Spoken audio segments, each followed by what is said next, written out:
Man, what's up, y'all? We back with another video. I ain't even gonna do too much talking. We about to just jump into it today. A story almost too shocking to believe. A mother and her boyfriend beat her 3-year-old daughter to death for interrupting their plans to have sex. And now, some believe the mother's prison sentence let her off easy. We're taking a closer look at the case of 3-year-old Kaylee Jade Priest and the grisly crime her mother committed. I'm Sierra Gillespie, and this is Law and Crime News. Today's story takes us across the pond to Solihull, England, a medium-sized town in between London and Manchester. That's It was crazy. August 8th, 2020, when 23-year-old Nicola Priest made plans with her then-boyfriend, 22-year-old Callum Redfern, to have sex. They planned to meet up at Nicola's apartment, and there's actually CCTV video of Nicola and her Look at how she's leaving her daughter in the fucking back the whole time, though. 22-year-old Callum Redfern. So worried about dick that she can't even take care of her daughter. They planned to meet up at Nicola's apartment, and there's actually CCTV video of Nicola and her 3-year-old daughter, Kaylee Jade, on the way to the apartment. When it came time for trial, prosecutors pointed out that in this video, you can see Kaylee Jade reach for her mom's hand, and Nicola... Yup, mom's too worried about her looks. Can't even hold her on daughter's the way hand. to the apartment. Yup. When it came time for trial, prosecutors pointed out that in this video, you can see Kaylee Jade reach for her mom's hand, and Nicola ignores her. The mother is checking out her reflection and scrolling on her phone. You can see the little girl looking up at her mom, but Nicola never looks her way. This is the last video of Kaylee Jade before she was killed just hours later. It's not entirely... Little girl knew something was wrong with her mom. Knew she wasn't what happened after Nicola's boyfriend Callum arrived, except that the adults planned to have sex, but Kaylee Jade wanted to stay up and play. The next day... All she wanted to do was spend time with her fucking mom. Bro. Some of y'all don't deserve kids, bro. Some of y'all women don't deserve kids. I swear to God, it pissed me off. It makes me so mad. That shit makes me so mad. On August 9th, Nicola called 9... I wonder how that little girl's daddy feel. Ooh, I'd be ready to kill both of them. 99, England's emergency number. Prosecutors say this call was made after Kaylee Jade was already dead. When investigators got to the scene, it was clear there had been a ferocious assault on Kaylee Jade and that the beating was clearly intentional. In court, experts would compare Kaylee Jade's injuries to what would happen if she fell from 30 feet high onto concrete. What? Or if she'd been hit by a car that was traveling at 40 miles per hour. They said the night of her murder,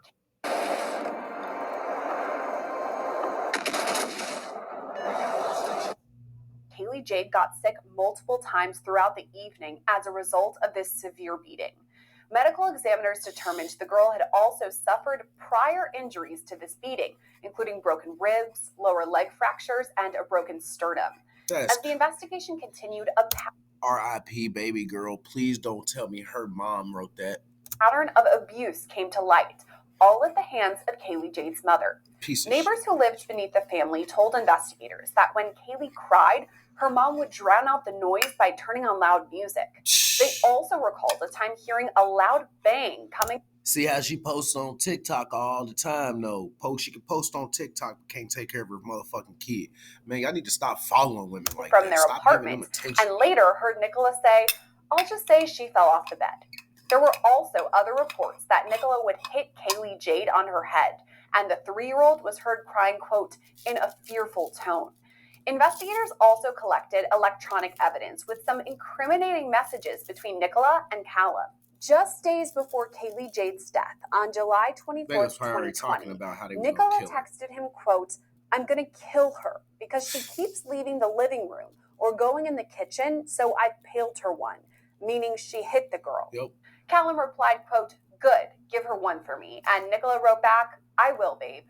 There were also messages investigators collected from Callum's phone. That's not even, that ain't even his motherfucking kid, and he talking about give her one for me. Bro, I hope they die. I hope they die in prison. July 28th, 2020. He wrote to Nicola, quote, "I'm going to keep the little brat away from me. Sick of your spunking daughter." When it came time for trial, Nicola and Callum pointed the finger at each other, saying the blame was on the other defendant. Both were ultimately cleared of murder but convicted of manslaughter. Nicola. What? What? That's a clear murder. That's clear murder. What is going on, London? In America? In America, they would have been charged with murder first degree. Received a 15-year sentence to be served concurrently with a separate 3-year sentence. Callum was sentenced to 14 years. After the verdicts came down, Kaylee Jade's grandmother, Debbie Windmill, released a statement. It reads, "I could never stop staring at the smile on her beautiful face. I loved every moment watching her develop to nearly school age. Preparing to buy my first grandchild her preschool uniform was something that filled me with such happiness. I couldn't wait to see her in it, but this opportunity was stolen from me in the most brutal of ways. Everybody deserves the gift of life. Kaylee Jade deserved to show the world who she could have been and what greatness she would have brought to the world. Nanny will forever hold you in her heart." Nicola and Callum were sentenced in 2021, and since then, there's been a public outcry regarding their sentences. There are also now online petitions to amend the sentences, giving each defendant a life sentence. But is that even possible? We turn now to international attorney. Yeah, they deserve a life sentence, not 14 and 15. No, they don't deserve that. David They deserve life. To make sense of the case. Life. I've never heard of a case with such, concerning facts about human behavior with respect to such a young child. In fact, impacts me a lot. Look at how she dressed, like a hoe in front of her fucking daughter, and she's smoking a cigarette right in front of her in the elevator and everything. Come on, you more worried about how you look than your daughter. You worried about how that cigarette tastes more than how your daughter's feeling. And we have a 2-year-old child. He's a great kid, but he needs a lot of attention. And I can't ever imagine, ignoring my child the way they did and putting my own interests so far above that of the health, safety, and security of my child. One of the reasons I wanted to talk to you specifically today is because this is if I had a kid, I wouldn't be doing this. If I had a kid, I would not smoke weed. If I did, I would not smoke it nowhere around them. Not even in the same house. Case that takes place over in England, and I'm not quite as familiar with international law. So I guess just to start, comparing and contrasting the US, which I'm more familiar with, and England, their murder trials, are they somewhat similar over there? Fuck no. There's some similarity. Obviously, our system grew out of the English system, but there are also differences, and notably for this particular case, there are differences with respect to how the sentence is given, and there's a little bit, there's a trend towards not having life sentences where it's not. So in London, basically, you could kill somebody and not get life. Not reviewable. In London, you can kill somebody and not get a life sentence. That's crazy. In England and across Europe, which is not happening and not as much of a concern here in the United States. So talking about sentencing, that's kind of why we're bringing up this story today, because there's kind of been a public outcry for the sentencing of such a vicious crime. Now, in the United States, we oftentimes have, if someone's convicted of murder, it's life in prison without parole. Yeah. And here we're seeing sentences of 15, 14 years. Right. Is that somewhat normal for over there? I think it's... I was facing 15 years for less. Didn't hurt a soul. How is that? I was facing 15 years. Didn't hurt a soul, and I did way less than what they did. Didn't hurt nobody, didn't touch nobody, did nothing. Right here in the U.S. That's crazy how you can kill somebody over there and get less time. Because of that trend that I mentioned to you, which is based on the idea that anyone can be rehabilitated, and since it's possible for rehabilitation, that sentences should only be life sentences in the most extreme circumstances. That wasn't it. What you mean in the most extreme circumstance, bro? They said that the baby didn't die. They said that the baby was killed. The baby was killed. It looked like the little girl falling off of a 30-story building or been hit by, I think they said, a car, a semi or something going 45 miles an hour. That's excessive handwork for a person. Imagine somebody beating a grown person that bad. And On, they should always be reviewable so that if the person has been rehabilitated, even if they have a life sentence, they have the chance to be released. But I agree with you.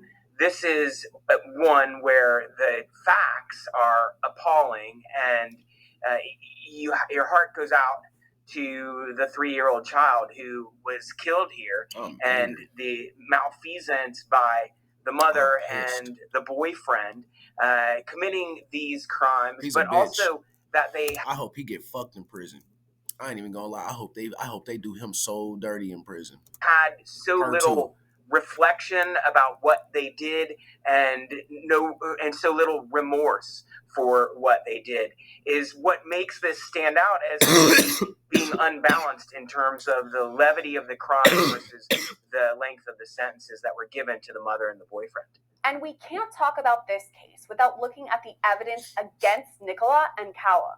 If we're zeroing in on the facts of this case, as you said, so disturbing and tough to even talk about. But one of the things that really caught my attention is that prior to this little girl's murder, there was somewhat of evidence that she was being abused. We have cell phone texts, information from the mom and the boyfriend. Neighbors are saying that they've seen her be abused before. I know in the United States there's issues with prior bad acts. Is that something that could have been brought in at trial in England? I'm not sure if that was brought in during the trial or not, and I don't know what the English law is with respect to prior bad acts and whether what the fuck are you rules on of here evidence for, man? exclude them. But there was evidence. There were neighbors that heard loud noises, but it doesn't seem clear to me from reviewing all the articles and reporting on the case that any of that was all the. How could you beat on a little kid that looked like that? How could you beat on her? How? Come on. That's articles crazy. And reporting on the case that any of that was brought to the attention of the authorities in England, unfortunately, because if it had been, maybe this could have been avoided. So unclear about all that, but there is a text I do want to talk about because this one was kind of shocking to me. The mother had texted, "I'm going to kill her." This was a couple of days before the. Y'all need to watch saying that because I know a lot of parents right now that play like that and say, "I could kill them. I could." It's like, why would you say that about your kids? My ex used to do that shit. I'm gonna kill her. I'll be like, yeah, right. No, you're not. But you never know. You know what I'm saying? Like, you never know. Somebody might actually take shit in their own hands and lose and snap and goddamn kill their kids. Like the little girl who killed her fucking mom. I'm gonna do a video on that. I seen the little snippets on Snapchat. I'm gonna go find that video. Little girl killed mom, I think. The daughter had died. To me, that almost sounds like premeditation. Is premeditation as important over there as it is over here? Yes, premeditation is, and it appears to me that they didn't take that to mean premeditation. That it was, an expression of frustration and the willingness potentially to do violence to the daughter, but it didn't. I don't think that it was considered to suggest that there was a plan to kill the daughter. And of course, when someone says, "I'm going to kill her," as she did, it could be an expression, "I'm upset with her," or it could actually mean you intend to kill her. But very often, obviously, people use that in a different way, and y'all need to stop it. That wouldn't suggest premeditation, and there wasn't a finding of premeditation in this case, to my knowledge. I want to talk about motive too, because that's kind of interesting in this case. It seems that the mother and the boyfriend had planned or they wanted to have sex. And it sounds like the young daughter was not tired. She didn't want to go to bed. And that's kind of what led to them killing her. How does all of that figure in? I know over here, again, I keep referring to what happens in the United States, but you don't need a motive in order to yield a conviction. Is that something that you need over there? Would motive have come in? I think motive came in with respect to,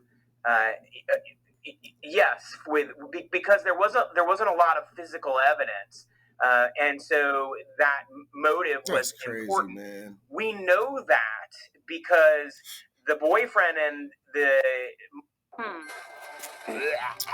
and they keep saying the boyfriend, not the girl's father, not the baby dad, not the mother pointed fingers at each other. So one of them not the father. told the authorities, yeah, we were annoyed, or my partner was annoyed at her because we wanted to have sex. Again, the callousness of that as being the basis for, violent crimes against such a young child is what really makes this case stand out. And I think that played into, decision making about the sentence as well. Although, again, we didn't get a life sentence here, which probably in the U.S. you would expect a life sentence would have been given. Hell yeah. Besides being charged in Kaylee Jade's death, Nicola was also charged with cruelty to children.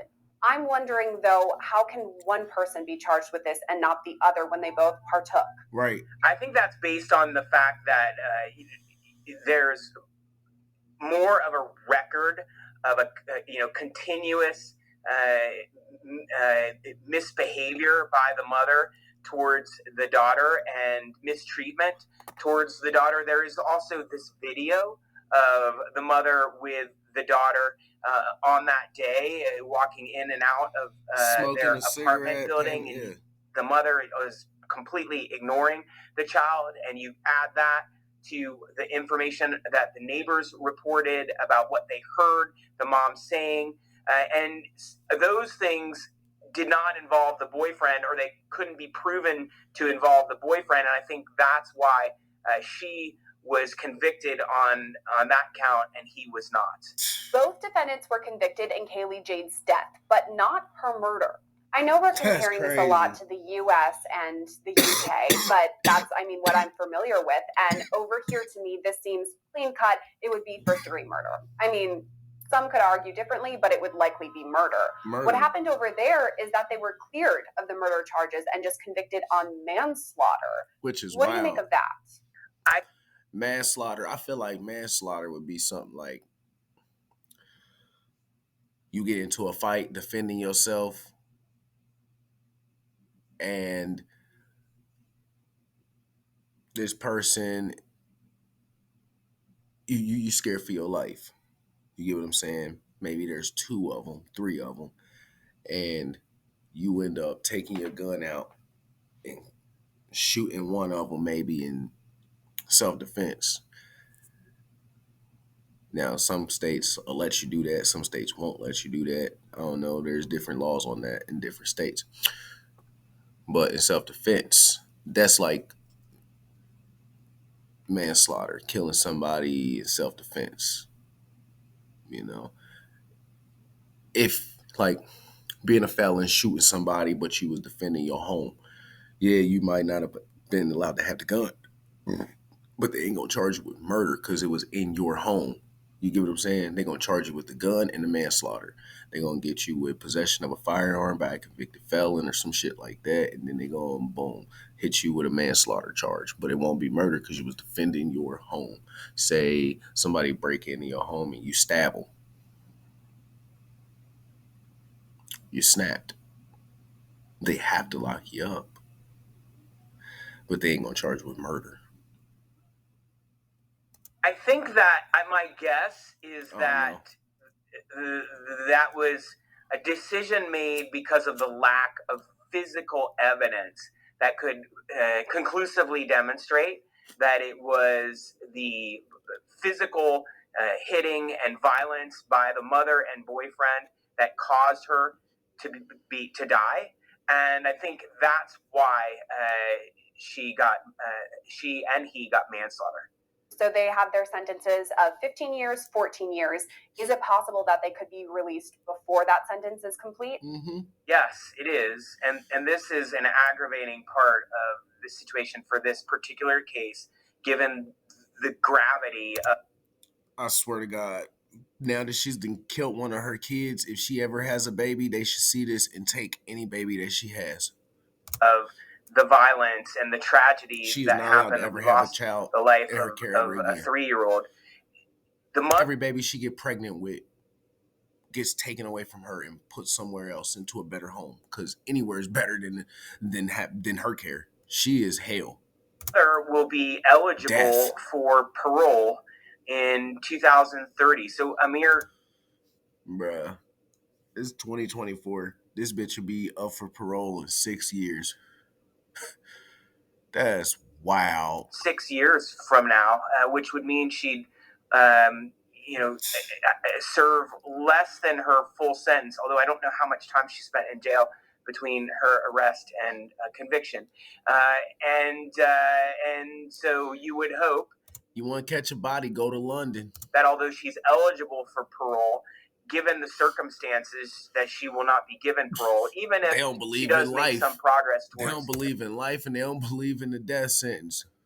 You want to kill somebody, go to London. Rehabilitation. That's crazy. We've been talking about that a lot, the rehabilitation of life in prison, because that's kind of the goal of it overall. What would it take for the mother and the boyfriend to show that they have been rehabilitated? You got a bloodlust. It's going to take remorse. It's going to take good behavior.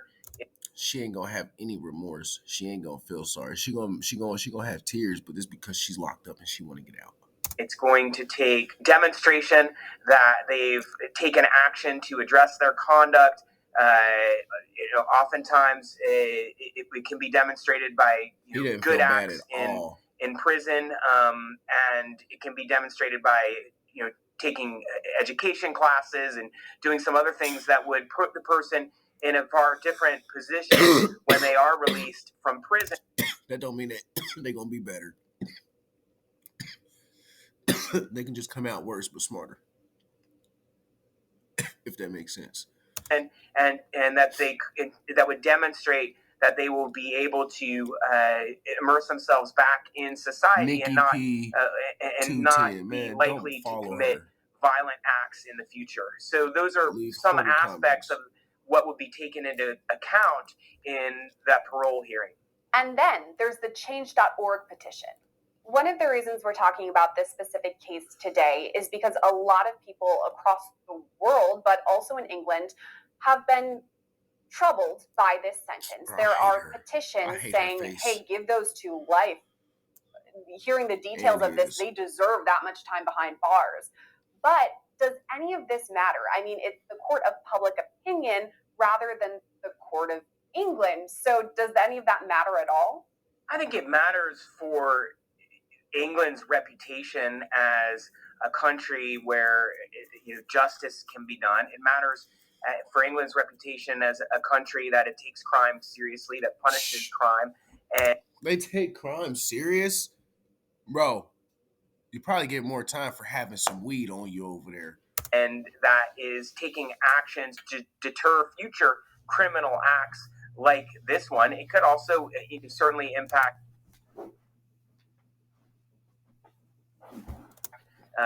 England's image around the world. It could impact tourism. So it does have an effect on England, but see, it can affect tourism. People might not want to come, and some people may go over there. They ain't know. Nobody knows them in them other foreign countries. Go over there, go catch a body real quick, and come back home. Now they bloodlust is taken care of for a little bit. They ain't got to worry.